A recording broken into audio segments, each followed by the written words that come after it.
अस्सलाम वालेकुम।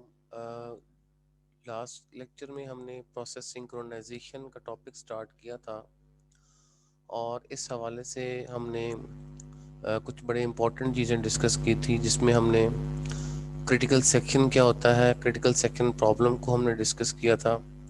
तो बेसिकली प्रोसेस सिंक्रोनाइजेशन है क्या चीज़ कि हमारे पास मल्टीपल प्रोसेसेस हैं जो किसी शेयर्ड डेटा या वेरिएबल को अपडेट करना चाहते हैं, और अगर उनको हमने साइमल्टेनियसली सक्सेस दे दी तो हमारा डेटा या वेरिएबल जो है वो इनकंसिस्टेंट हो सकता है, यानी कि हमारे रिजल्ट्स जो हैं वो गलत हो सकते हैं। तो इसके बाद हमने ये क्रिटिकल सेक्शन की बात की थी। क्रिटिकल सेक्शन प्रॉब्लम बेसिकली ये था कि हमने सीरियलाइज करना है एग्जीक्यूशन ऑफ इंस्ट्रक्शंस को, जो हमारी एग्जीक्यूशन इंस्ट्रक्शंस की बेसिकली हम उसको सीरियलाइज करना चाह रहे हैं। तो ये बात हमने लास्ट लेक्चर में इसको स्टार्ट की थी। हमने कहा था कि जो सोल्यूशन हमारे होंगे वो तीन तरह के होंगे। सॉफ्टवेयर बेस्ड सोल्यूशन होंगे, हार्डवेयर बेस्ड सोल्यूशन होंगे और ऑपरेटिंग सिस्टम बेस्ड सोल्यूशन होंगे। अच्छा, उसके बाद हमने ये डिस्कस किया था कि जो भी सोल्यूशन हमारा हो उसका स्ट्रक्चर सेम रहेगा, और वो उसका स्ट्रक्चर क्या होगा कि एक होगा एंट्री सेक्शन, उसके बाद क्रिटिकल सेक्शन एग्जीक्यूट होगा, उसके बाद एग्जिट सेक्शन होगा और लास्ट पे रिमाइंडर सेक्शन एग्जीक्यूट किया जाएगा। अच्छा, इसके बाद हमने कहा था जो सॉल्यूशन है क्रिटिकल सेक्शन प्रॉब्लम का, वो two process critical section problem हो सकते हैं, यानी कि जिसमें हमारे पास प्रोसेसेस ही टू हैं, या हमारे पास n processes critical section problem हो सकता है। एन प्रोसेस का मतलब ये है कि हमारे पास दो से ज़्यादा प्रोसेसेस हो सकते हैं जिनको हमें सीरियलाइज करना होगा, या प्रॉब्लम हमें सोल्यूशन, जिनका सोल्यूशन हमें गेट करना होगा। अच्छा, जो भी सोल्यूशन हम देंगे उसके लिए कुछ कंडीशंस होंगी। गुड कंडीशंस वो क्या होंगी? नंबर वन पे हम कहते हैं म्यूचुअल एक्सक्लूजन, कि अगर एक प्रोसेस अपने क्रिटिकल सेक्शन में एग्जीक्यूट हो रहा है तो कोई भी अदर प्रोसेस को अलाउ नहीं किया जाएगा कि वो अपना क्रिटिकल सेक्शन एग्जीक्यूट कर सके। तो यहाँ पर यही बात की जा रही है कि if a process is executing its critical section, then no other processes can be executing in their critical section. कि अगर एक प्रोसेस अपना क्रिटिकल सेक्शन एग्जीक्यूट कर रहा है तो बाकी प्रोसेसेस को अलाउ नहीं करना कि वो अपना क्रिटिकल सेक्शन एग्जीक्यूट करें। अच्छा, सेकंड कंडीशन थी प्रोग्रेस की।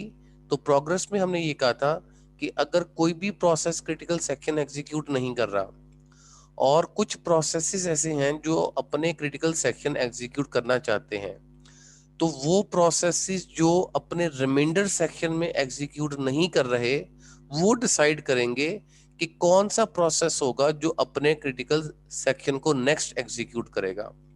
और इस फैसले को हम इनडेफिनेटली पोस्टपोन नहीं कर सकते। इसको थोड़ा सा मैं मजीद एक्सप्लेन कर दूं कि इसमें हम कह रहे हैं कि कोई भी प्रोसेस अपना क्रिटिकल सेक्शन एग्जीक्यूट नहीं कर रहा, लेकिन कुछ प्रोसेसेस अपना क्रिटिकल सेक्शन एग्जीक्यूट करना चाह रहे हैं। अब वो प्रोसेस जो रिमाइंडर सेक्शन में है वो इस चीज का फैसला नहीं करेंगे कि नेक्स्ट कौन अपना क्रिटिकल सेक्शन एग्जीक्यूट करेगा, और ये फैसला इनडेफिनेट टाइम के लिए पोस्टपोन नहीं किया जाएगा। Third condition is a bound must exist on the number of times that the other processes are allowed to enter their critical section after a process has made a request to enter its critical section and before the that request is granted। तो इसमें ये कहा जा रहा है कि अगर एक प्रोसेस जो है उस अपने क्रिटिकल सेक्शन को एग्जीक्यूट करना चाह रहा है और उसने रिक्वेस्ट किया है, वो कितने अदर प्रोसेसेस के बाद अपने क्रिटिकल सेक्शन को एग्जीक्यूट कर पाएगा, दिस शुड बी बाउंडेड, यानी कि एक बाउंड एग्जिस्ट करेगी, कितने अदर प्रोसेसेस एग्जीक्यूट होने के बाद उसका नंबर आएगा। तो जैसे मैंने इसकी एग्जांपल दी थी कि अगर आप एक बैंक में जाते हैं और बैंक में आपको एक टिकट नंबर मिलता है, वो टिकट नंबर जो है वो 54 मिलता है, मींस के इससे पहले कितने आपके यूजर्स एग्जीक्यूट हो रहे हैं या ऐसे लोग जिनको फैसिलिटेट किया जा रहा है वो बाउंडेड पर्सन है, मींस 54 से कम वो लेस ही होंगे। मींस कि ये बाउंडेड वैल्यू हमारे पास आ गई कि इस वक्त करंटली 25 नंबर जो पर्सन जो है जिसको फैसिलिटेट किया जा रहा है और आपका जो है वो 54 नंबर है, तो एक बाउंड आ गई कि कितने अदर प्रोसेसेस के बाद या कितने अदर लोगों के बाद आपका नंबर आएगा, ये एक बाउंड एग्जिस्ट इसमें करेगी। अच्छा, ये हमने डिस्कशंस लास्ट टाइम की थी। कुछ डिस्कशंस और भी हमने की थी कि अजम्पशन हम कुछ करेंगे इसमें, और वो अजम्पशन क्या होगी कि जो प्रोसेस होगा वो नॉन जीरो स्पीड पे एग्जीक्यूट होगा, यानी कि वो रुका नहीं होगा। हम ये कहेंगे वो स्लो हो सकता है लेकिन वो नॉन जीरो स्पीड पे एग्जीक्यूट कर रहा होगा। अच्छा, no assumption can be made regarding the relative speed of n processes, कि जो एन प्रोसेसेस हैं या नंबर ऑफ प्रोसेसेस हैं उसमें हम कोई स्पीड कंपैरिजन नहीं करेंगे किसी किस्म का, कि ये स्पीडी प्रोसेस है ये स्लोअर प्रोसेस है, इस तरह का कोई कंपैरिजन जो है ये परफॉर्म नहीं किया जाएगा। अच्छा, जैसे हमने कहा था कि पॉसिबल सॉल्यूशंस जो हैं ये टू प्रोसेसेस के लिए हो सकता है, तो जब हम टू प्रोसेसेस की बात करेंगे तो वो किसी कॉमन वेरिएबल को शेयर कर रहे होंगे और उसका जो स्ट्रक्चर होगा वो इस तरीके से होगा। अच्छा, एल्गोरिथम वन जो है इसका हम सबसे पहले देखते हैं कि इसमें शेयर्ड वेरिएबल जो है वो कौन कौन से यूज हो रहे हैं। टर्न एक वेरिएबल यूज हो रहा है और इसकी इनिशियली वैल्यू जो है वो 0 है। टर्न को इनिशियलाइज किया गया है 0 पे। अच्छा, टर्न अगर आई की है तो पी आई जो होगा वो अपने क्रिटिकल सेक्शन को एग्जीक्यूट करेगा। मींस यहां पर हम ये कहना चाह रहे हैं कि जो भी प्रोसेसेस या जो भी प्रोसेस अपना क्रिटिकल सेक्शन एग्जीक्यूट कर रहा है या करेगा, वो अपनी पहले टर्न चेक करेगा। अगर उसकी टर्न है तो वो अपने क्रिटिकल सेक्शन को एग्जीक्यूट कर देगा, अगर उसकी टर्न नहीं है तो वो अपना क्रिटिकल सेक्शन एग्जीक्यूट नहीं करेगा। इसका एल्गोरिथम जरा देख लेते हैं किस तरीके से। हम एक कंडीशन लगा रहे हैं कि while turn is not equal to i, कि अगर टर्न आई की नहीं तो वो वेट करेगा, यानी कि अगर टर्न आई की नहीं है तो नॉट इक्वल टू आई, तो ये सेमीकोलन का मतलब है waiting in a while loop या spinning in a while loop. अच्छा, अगर ये कंडीशन ट्रू है यानी कि फॉल्स है, यानी कि टर्न आई की है, नॉट इक्वल टू आई का मतलब है कि अगर टर्न आई की है तो ये कंडीशन क्या हो जाएगी, फॉल्स हो जाएगी। तो आई जो होगा वो अपना क्रिटिकल सेक्शन एग्जीक्यूट करेगा और टर्न को जे पे सेट कर देगा, टर्न को जे पे सेट कर देगा और रिमाइंडर सेक्शन में चला जाएगा। अच्छा, is this a good solution? हम अब ये देखना चाह रहे हैं कि क्या ये सोल्यूशन एक गुड सोल्यूशन है। यहाँ पर ये लिखा हुआ है does not satisfy the progress condition. यहाँ पर प्रोग्रेस कंडीशन जो है वो सेटिस्फाई नहीं हो रही। अच्छा, इसकी फर्दर हम एक प्रैक्टिकल एग्जांपल लेते हैं कि दो बच्चे हैं जो एक कंप्यूटर गेम खेलना चाहते हैं। तो अगर एक बच्चा जो कंप्यूटर गेम खेलना चाह रहा है तो वो क्या करेगा, वो कंप्यूटर गेम खेलेगा, लेकिन दूसरा भी चाह रहा है कि उसने भी कंप्यूटर गेम खेलनी है, तो क्या होगा, वो आपस में लड़ाई करेंगे। तो पेरेंट्स ने ये फैसला किया है कि जो कंप्यूटर गेम खेलने का जो आपका टाइम होगा वो टर्न बाय टर्न होगा, यानी कि जब ए की टर्न होगी तो वो कंप्यूटर गेम खेलेगा, जब बी की टर्न होगी तो वो बी कंप्यूटर खेलेगा। लेकिन उसमें होगा ये कि टर्न बाय टर्न ही खेलेंगे, यानी कि उसमें ऐसा नहीं होगा कि अगर टर्न ए की है तो बी खेल लेगा, अगर बी की टर्न है तो ए खेल लेगा।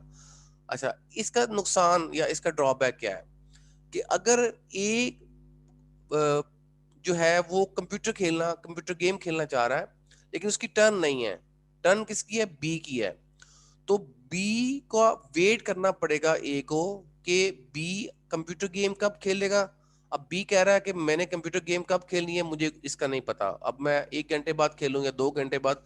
अब जो सोल्यूशन दिया गया है वो जब तक बी अपनी टर्न कंप्लीट नहीं करता उस वक्त तक ए जो है वो कंप्यूटर गेम नहीं खेलेगा। तो इसका मतलब है यहाँ पर प्रोग्रेस कंडीशन जो है वो सेटिस्फाई नहीं हो रही कि टर्न आई की है लेकिन जे जो है वो अपने क्रिटिकल सेक्शन को एग्जीक्यूट करना चाह रहा है, लेकिन आई प्रोसेस अपना क्रिटिकल सेक्शन एग्जीक्यूट नहीं कर रहा। तो जब वो एग्जीक्यूट नहीं करेगा तो टर्न जे पे सेट नहीं होगी, और जब टर्न जे पे सेट नहीं होगी तो जे इनडेफिनेट टाइम के लिए हो सकता है उसको वेट करना पड़े। तो यहाँ पर यही बात की जा रही है, does not satisfy the progress condition. अच्छा, फिर इसका एल्गोरिथम 2 है। तो एल्गोरिथम 2 ये कह रहा है कि हम एक शेड वेरिएबल यूज कर लेते हैं फ्लैग के नाम का, और फ्लैग की वैल्यू को हम ट्रू पे सेट कर देते हैं। यानी कि फ्लैग का मतलब ये है कि डिजायर, कि अगर एक प्रोसेस ने अपना क्रिटिकल सेक्शन एग्जीक्यूट करना है, वो अपने फ्लैग को ट्रू करेगा और दूसरे प्रोसेस के फ्लैग को देखेगा। अगर उसका फ्लैग फॉल्स है तो वो अपने फ्लैग को ट्रू करके अपने क्रिटिकल सेक्शन को एग्जीक्यूट कर देगा। तो इसमें जो इंपॉर्टेंट चीज है वो इस एल्गोरिथम में देखते हैं हम। तो इसमें ये कहा जा रहा है कि सबसे पहले आई अपने फ्लैग को ट्रू करेगा। आई मींस कि वो प्रोसेस जो अपने क्रिटिकल सेक्शन को एग्जीक्यूट करना चाह रहा है। अच्छा, उसके बाद वो देखेगा कि क्या फ्लैग जे का ट्रू तो नहीं है। अगर जे का फ्लैग ट्रू होगा तो वो क्या करेगा, वो वेट करेगा। अदरवाइज अगर जे का फ्लैग ट्रू नहीं है तो वो अपना फ्लैग ट्रू करने के बाद अपना क्रिटिकल सेक्शन एग्जीक्यूट कर देगा, और आई जो होगा वो अपने फ्लैग को फॉल्स कर देगा। ये फ्लैग बेसिकली एक बुलियन वेरिएबल है जिसकी वैल्यू या ट्रू होगी या फॉल्स होगी। इसको आई प्रोसेस भी यूज कर रहा होगा, इसको जे प्रोसेस भी यूज कर रहा होगा। तो जब आई अपना क्रिटिकल सेक्शन एग्जीक्यूट करना चाह रहा है तो आई जो होगा वो फ्लैग की वैल्यू को ट्रू कर देगा और चेक करेगा क्या जे की का फ्लैग ट्रू तो नहीं है। और अगर जे का फ्लैग ट्रू है तो वो क्या करेगा, आई प्रोसेस वेट करेगा यहां पर। यानी कि ये सेमीकोलन का मतलब है spinning in a while loop, यहां पर जो है वो स्पिनिंग हो रही होगी। अच्छा, अब अगली बात यह है कि जब आई का फ्लैग ट्रू है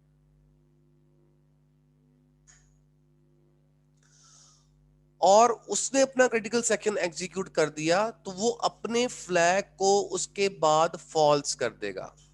नेक्स्ट वो अपने फ्लैग को क्या कर देगा, फॉल्स कर देगा।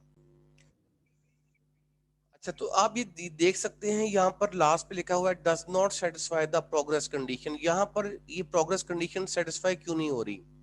अच्छा, अगर चूंकि फ्लैग एक बुलियन वेरिएबल है, शेड वेरिएबल है, तो हो सकता है आई प्रोसेस और जे प्रोसेस दोनों एक ही वक्त में अपना फ्लैग ट्रू कर दें और दूसरे फ्लैग को देखें।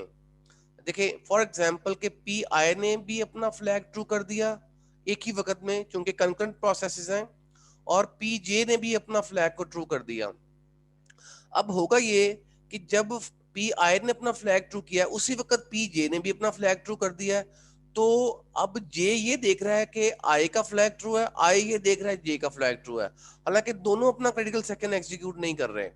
तो नुकसान क्या होगा, पी आई वेट कर रहा होगा कि जे का फ्लैग फॉल्स हो, जे वेट कर रहा होगा कि आई का फ्लैग फॉल्स हो।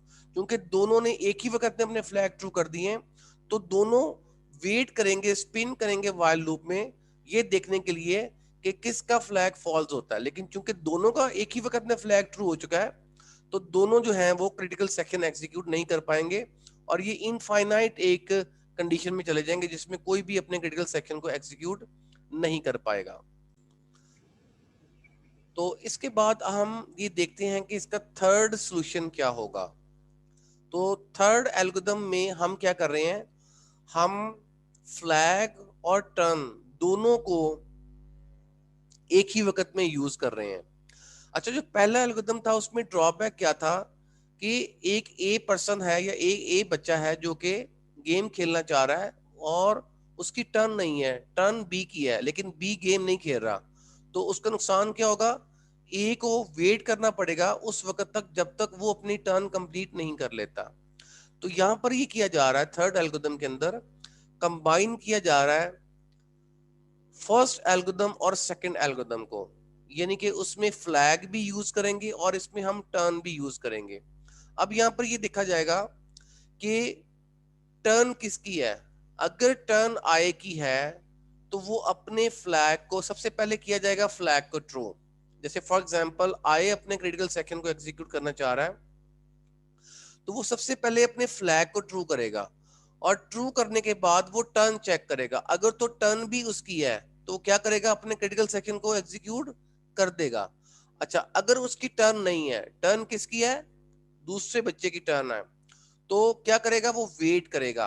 अच्छा, अब उसमें ये भी देखा जाएगा साथ कि अगर फ्लैग ट्रू नहीं है जे प्रोसेस का और उसकी टर्न है जे की, यहां पर दो चीजें हम करेंगे इस एल्गोरिथम के अंदर, इसको देख लेते हैं।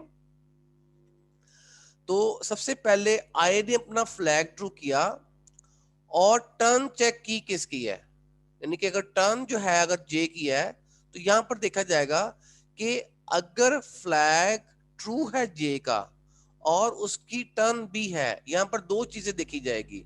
फ्लैग ट्रू का मतलब है कि जे प्रोसेस अपने क्रिटिकल सेक्शन को एग्जीक्यूट करना चाह रहा है और उसकी टर्न भी है, तो जे क्या करेगा, जे अपने क्रिटिकल सेक्शन को एग्जीक्यूट कर देगा, अदरवाइज आई अपने क्रिटिकल सेक्शन को एग्जीक्यूट करेगा।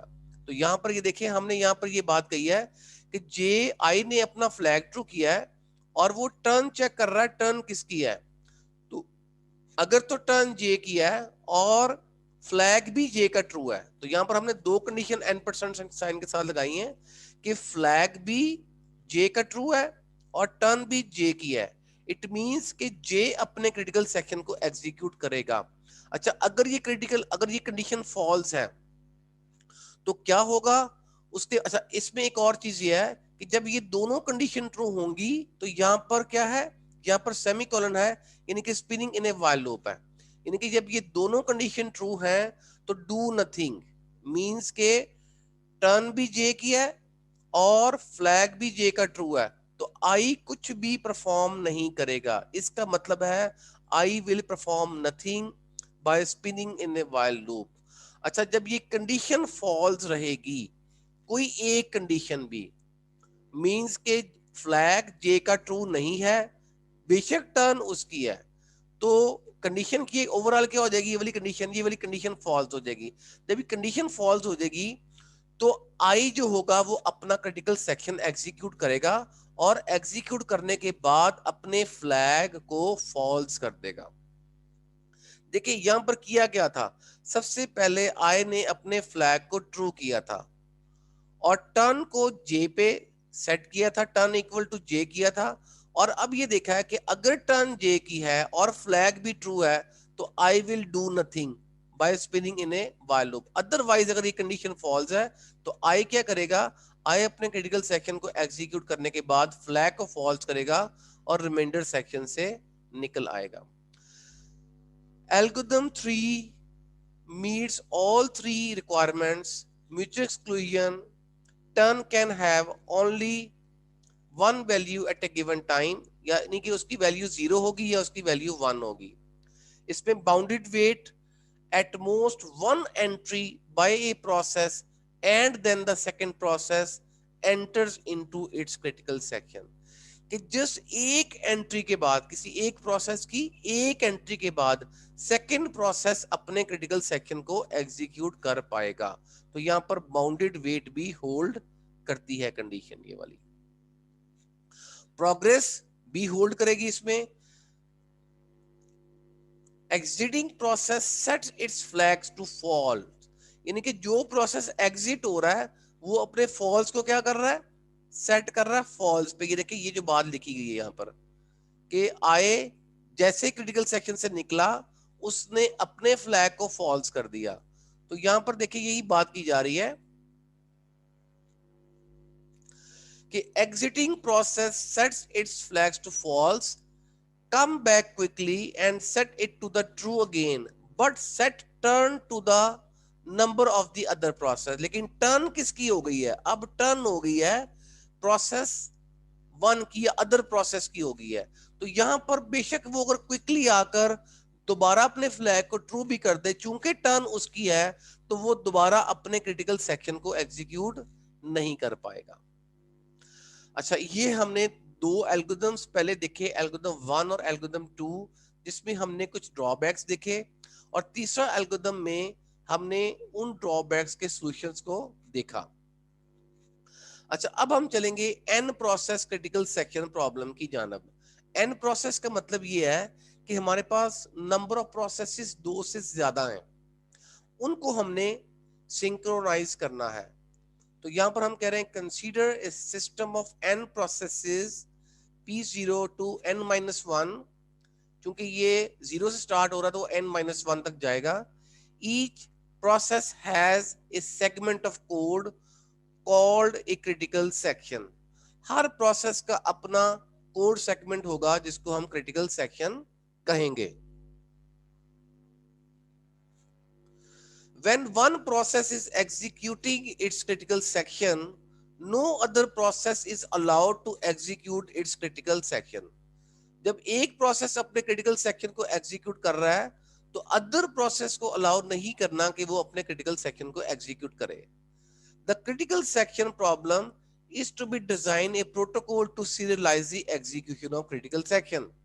कि अब हमने कोई ऐसा रूल्स, कोई ऐसा प्रोटोकॉल डिसाइड करना है जिससे हम सीरियलाइज कर सकें एग्जीक्यूशन ऑफ क्रिटिकल सेक्शन को।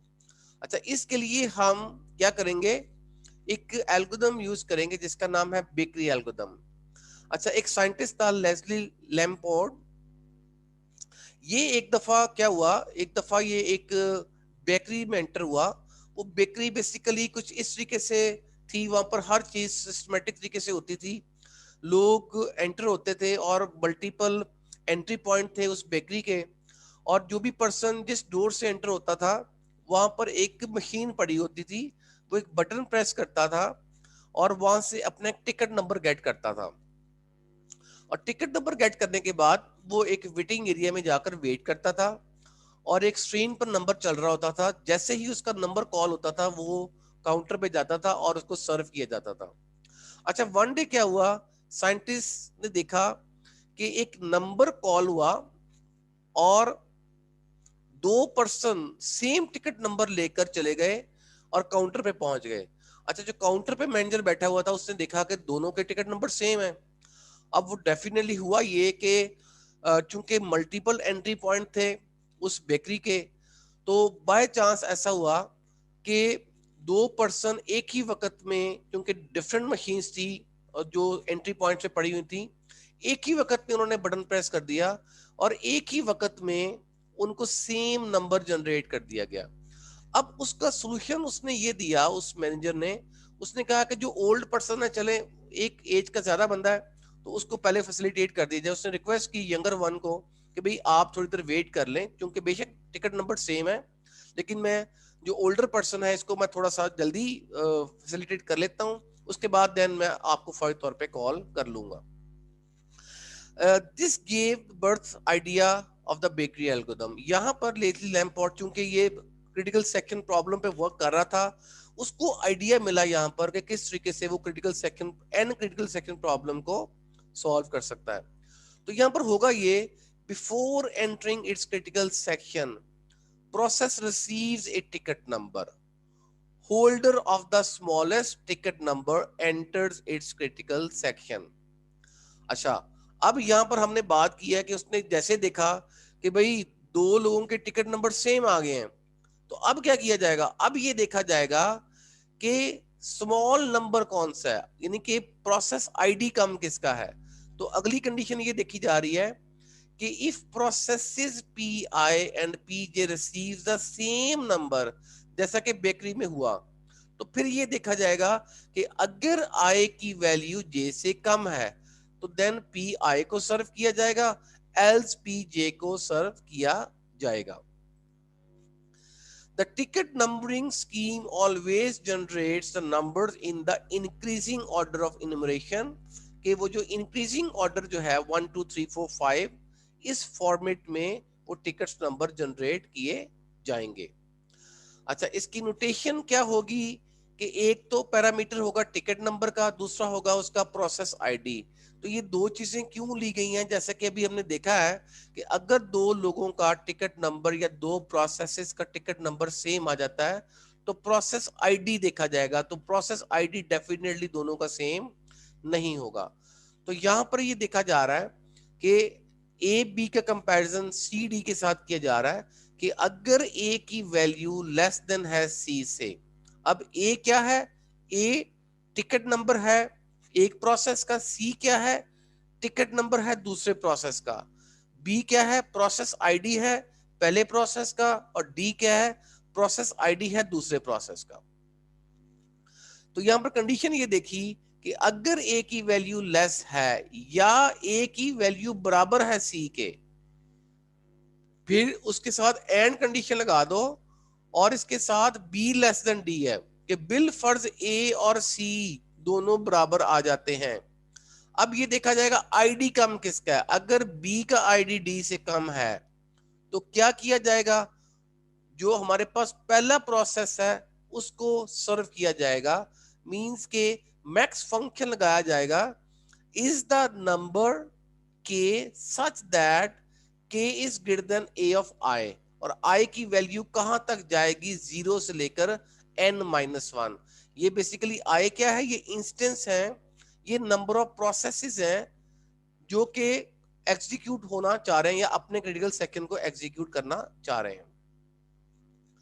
अच्छा, इसके डेटा स्ट्रक्चर में हमारे पास क्या होगा, एक चूजिंग के नाम का एक बुलियन वेरिएबल होगा, एक नंबर्स के नाम का हमारे पास इंटीजर वेरिएबल्स होगा, और उसके साथ किया ये जाएगा, ये इसका कोड जो है वो देखा जाएगा कि choosing is equal to true, कि चूजिंग का मतलब ये है कि अगर वो एक टिकट नंबर को चूज करता है तो सबसे पहले ये मैक्स फंक्शन क्या करेगा, उनमें से जो सबसे बड़ा नंबर होगा उसको वो सिलेक्ट करेगा, यानी कि max from num number 0 number 1 up to number n-1, तो उसमें से वो सबसे बड़ा नंबर सिलेक्ट करेगा और चूजिंग की वैल्यू को फॉल्स कर देगा। उसकी वजह क्या है, ताकि कोई और अपना क्रिटिकल सेक्शन एग्जीक्यूट ना कर सके।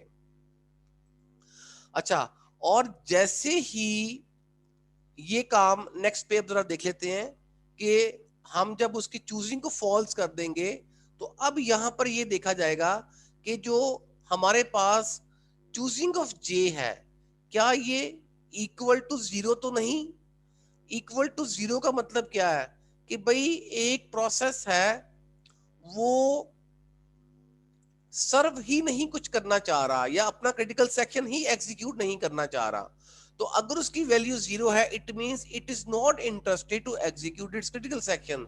तो यहां पर देखा जाएगा कि number of j not equal to 0 होना चाहिए। पहली चीज तो ये है कि मींस के वो लाजमी अपना क्रिटिकल सेक्शन एग्जीक्यूट करना चाह रहा है, और n% साइन के साथ ये देखा जाएगा कि number of j is less than whole number of i, यानी कि जो टिकट नंबर है, और जे बी लेस देन हो आई से। अच्छा, ये जो ब्रैकेट में दिया गया है ये उसका टिकट नंबर होगा, और जो जे और आई है ये क्या है, उनके आईडीज होंगे। अगर ये सारी कंडीशन ट्रू रहेंगी तो क्या होगा, spinning in a while loop, otherwise critical section execute किया जाएगा, यानी कि एक प्रोसेस को अलाउ कर दिया जाएगा कि वो अपना क्रिटिकल सेक्शन एग्जीक्यूट कर सके। अच्छा, जैसे ही वो अपना क्रिटिकल सेक्शन एग्जीक्यूट कर लेगा एक प्रोसेस, तो उसकी नंबर की वैल्यू को 0 पे सेट कर दिया जाएगा और वो रिमाइंडर सेक्शन में आ जाएगा। तो इसी सारे सिनेरियो को अभी हम एक प्रैक्टिकल एग्जांपल से सॉल्व करने की कोशिश करते हैं। हमारे पास 5 प्रोसेसेस हैं P0 से P4 तक, और इनके टिकट नंबर क्या है, 30748। अच्छा, ये उनके टिकट नंबर्स हैं। अब देखिएगा यहाँ पर उस एग्जाम्पल को, आई सजेस्ट कि जब आप ये एग्जाम्पल देख रहे हो तो वो जो कोड है ये इस कोड को सामने रख लीजिएगा। और अब उस कोड में ये किया जा रहा है कि यहाँ पर ये देखा जा रहा है कि देखें, अब P0 का नंबर 3 है, P1 का नंबर टिकट नंबर 0, ये नंबर का मतलब उनका टिकट नंबर, 2 का 7 है, 3 का 4 है, एंड 4 का 8 है। तो यहाँ पर ये देखें, चूंकि सारे कंकरेंट प्रोसेसेस हैं तो सारे ही एग्जीक्यूट करने की कोशिश करेंगे, लेकिन एग्जीक्यूट कौन कर पाएगा, एग्जीक्यूट वो कर पाएगा जिसका टिकट नंबर सबसे कम होगा। अच्छा, यहां पर 0 का मतलब है P1 is not interested to execute its critical section, P1 अपने क्रिटिकल सेक्शन को एग्जीक्यूट नहीं करना चाह रहा। तो ये देखिए, चूंकि कंकरेंट प्रोसेसेस हैं तो ये कंडीशंस चेक हो रही हैं। 3,0 इज लेस देन 3,0। तो यहां पर ये देखिएगा, हमने यहां पर एक कंडीशन लगाई थी, j की वैल्यू 0 से स्टार्ट होगी और j की वैल्यू लेस देन n जाएगी। तो यहां पर देखें, जब हम चूजिंग ऑफ j करेंगे तो उसकी वैल्यू क्या होगी, 0। और जब हम ये कहेंगे कि while num of j, यानी कि 0 इज नॉट इक्वल टू 0। अब यहां पर नम ऑफ जे क्या होगा, उसका नंबर, जो भी नंबर उसको मिला है, और वो नंबर अगर 1 है या 2 है या 3 है या 4 है, वो जो भी नंबर है वो नॉट इक्वल टू 0 ही रहेगा। और इसके साथ वो जो नंबर है, मींस कि अगर वो नंबर 3 है और उसका आईडी, दो चीजें हैं, एक उसका टिकट नंबर और उसका आईडी, अगर वो लेस देन है किससे, नंबर ऑफ आई से, यानी कि जो नेक्स्ट प्रोसेस है उसके टिकट नंबर से और उसके प्रोसेस आईडी से, तो it will do nothing, it will do nothing. तो ये अगली इटरेशन पे चला जाएगा, यानी कि जे की वैल्यू 1 हो जाएगी, फिर जे की वैल्यू, जैसे कि यहां पर हो रहा है। इसको जरा गौर से देखिएगा, यहां पर क्या हो रहा है कि जब ये वाली condition 3,0 is less than 3,0, the condition is false. जब ये कंडीशन फॉल्स है तो क्या होगा, जे की अगली आइट्रेशन पे चले जाएंगे। और चूंकि नंबर अगला जो 1 नंबर है, अब यहां पर हो क्या रहा है कि 0 का कंपैरिजन पहले 0 के साथ हो रहा है, 0 का कंपैरिजन 0 के साथ हो रहा है, यहां पर 0 कंपैरिजन 1 के साथ होना है। लेकिन चूंकि 1 की वैल्यू ही 0 है, इट मींस कि 1 is not interested to execute its critical section, तो ये कंडीशन वहीं पे फॉल्स हो जाएगी। ये हम किस कंडीशन की बात कर रहे हैं, ये हम इस कंडीशन की बात कर रहे हैं जो यहां पर दी गई है कि व्हाइल चूजिंग, जो है वो ये है कि चूजिंग की वैल्यू 0 है, चूजिंग की वैल्यू क्या है, 0 है। 0 मीन के वो प्रोसेस इंटरेस्टेड ही नहीं है अपना क्रिटिकल सेक्शन एग्जीक्यूट करने के हवाले से। तो यहां पर ये देखें कि number of 1 equal to 0 mean comparison की जरूरत ही नहीं है, हम अगली इटरेशन पे चले जाएंगे। तो 7,2 इज लेस देन 3, अच्छा इसी तरह से ये सारे प्रोसेसेस एग्जीक्यूट हो रहे हैं, यानी कि P0 भी अपना क्रिटिकल सेक्शन एग्जीक्यूट करना चाह रहा है, P2 भी एग्जीक्यूट करना चाह रहा है, P3 भी एग्जीक्यूट करना चाह रहा है, P4 भी अपना क्रिटिकल सेक्शन एग्जीक्यूट करना चाह रहा है। अच्छा, अब यहां पर देखें कि सबसे पहले एग्जीक्यूट करेगा कौन। तो एग्जीक्यूशन के हवाले से जब हम बात करते हैं तो ये कंडीशन जो है 3,0 इज लेस देन 7,2, तो 3 की वैल्यू लेस देन 7 है और 0 की वैल्यू भी लेस देन 2 है। इसका मतलब है ये दोनों कंडीशन ट्रू है। जब ये दोनों कंडीशन ट्रू है तो क्या किया जाएगा इसको, यानी कि इसमें देखें कि हमारे पास जो इसका टिकट नंबर है, टिकट नंबर भी कम है और उसकी आईडी की वैल्यू भी। तो आप ये देख रहे हैं कि यहाँ पर स्पिनिंग स्टार्ट हो गई है, यानी कि ये जो येलो एरिया नजर आ रहा है यहाँ पर ये स्पिन कर रहा है उस वक्त तक जब तक उसको अलाउ नहीं होता कि वो अपने क्रिटिकल सेक्शन को एग्जीक्यूट करे। यहाँ पर कंडीशन फॉल्स हुई, वो नेक्स्ट पे चला, कंडीशन फॉल्स हुई, ये नेक्स्ट पे चला गया, कंडीशन फॉल्स, उसने सारी कंडीशन जब फॉल्स हो गई यहाँ पर कि these all condition are false, तो P0 अपने क्रिटिकल सेक्शन को एग्जीक्यूट कर देगा। अच्छा, चूंकि यहाँ पर ये कंडीशन ट्रू हो चुकी है तो वो spinning in a while loop हो गया, यानी कि हमने कहा था कि जब कंडीशन ट्रू होगी ये वाली तो क्या होगा, spinning in a while loop होगा। कंडीशन फॉल्स की सूरत में जब ये हम पूरी फॉर लूप से बाहर आ जाएंगे तो हम अपने क्रिटिकल सेक्शन को, यानी कि वो पर्टिकुलर प्रोसेस अपने क्रिटिकल सेक्शन को एग्जीक्यूट कर देगा। अच्छा देखें, जैसे ही प्रोसेस P0 अपने क्रिटिकल सेक्शन को एग्जीक्यूट कर देगा तो वो वैल्यू को सेट कर देगा 0 पे। जैसे ही 0 पे सेट करेगा तो यहाँ पर जो उसकी स्पिनिंग हो रही थी वो खत्म हो जाएगी, इसकी भी जो स्पिनिंग हो रही थी वो खत्म हो जाएगी, इसकी भी जो स्पिनिंग हो रही थी वो खत्म हो रही थी कंडीशन ट्रू होने की सूरत में। तो देखें यहाँ पर जो इसका कंपैरिजन पहले P2 का 0 के साथ P0 के साथ हुआ था, तो चूंकि कंडीशन ट्रू थी ये स्पिनिंग स्टार्ट हो गई थी, और जैसे ही P0 एग्जीक्यूट हो गया और इसने अपनी वैल्यू को 0 पे सेट कर दिया तो ये भी अपनी स्पिनिंग से बाहर आ गया, ये भी अपनी स्पिनिंग से बाहर आ गया और ये भी अपनी स्पिनिंग से बाहर आ गया। अब इनकी नेक्स्ट आइट्रेशन स्टार्ट हो चुकी है। नेक्स्ट आइट्रेशन में आई वैसे जो 1 प्रोसेस है वो वैसे ही इंटरेस्टेड नहीं है, तो यहाँ पर पहली कंडीशन ही फॉल्स हो जाएगी, ये कंडीशन भी फॉल्स हो जाएगी, यहाँ पर ये कंडीशन ट्रू रहेगी, यहाँ पर फिर स्पिनिंग स्टार्ट हो जाएगी P2 की। अच्छा, उसके बाद जब ये अपने स्पिनिंग से निकला तो ये कंडीशन फॉल्स हुई, ये वाली कंडीशन फॉल्स हुई, ये वाली कंडीशन फॉल्स हुई, ये वाली कंडीशन फॉल्स हुई। तो आपने देखा कि P0 के बाद अब P3 नेक्स्ट प्रोसेस होगा जो अपने क्रिटिकल सेक्शन को एग्जीक्यूट करेगा। तो यहां पर देखें, जब P4 यहां स्पिनिंग से निकला तो अब यहां पर क्या हुआ, जैसे ही P3 निकलता है यहां से, तो ये वाली कंडीशन जो है ये फॉल्स, क्योंकि जैसे ही P3 अपने क्रिटिकल सेक्शन को एग्जीक्यूट कर लेगा वो वैल्यू को 0 पे सेट कर देगा। अगेन मैं दिखा रहा हूं आपको कि वो नंबर ऑफ आई क्या हो जाएगा, वो 0 हो जाएगा। तो यहां पर देखें, जैसे ही P3 एग्जीक्यूट हो जाएगा, यहां पर P2 की स्पिनिंग जो P3 की वजह से हो रही है वो खत्म हो जाएगी और P2 अगली इटरेशन को फॉल्स करते हुए नेक्स्ट प्रोसेस P2 होगा जो अपने क्रिटिकल सेक्शन को एग्जीक्यूट करेगा। अच्छा, जब यहां पर इसकी स्पिनिंग भी खत्म हो जाएगी P2 की, तो नेक्स्ट स्टेप पे क्या होगा, तो यहां पर जब ये P2 अपना प्रोसेस कंप्लीट कर लेगा तो जो स्पिनिंग P4 की यहां पर हो रही है जो P2 की वजह से हो रही थी, तो ये भी खत्म हो जाएगी और ये कंडीशन फॉल्स होगी, ये वाली कंडीशन फॉल्स होगी। उसके बाद P4 अपने क्रिटिकल सेक्शन को एग्जीक्यूट कर देगा।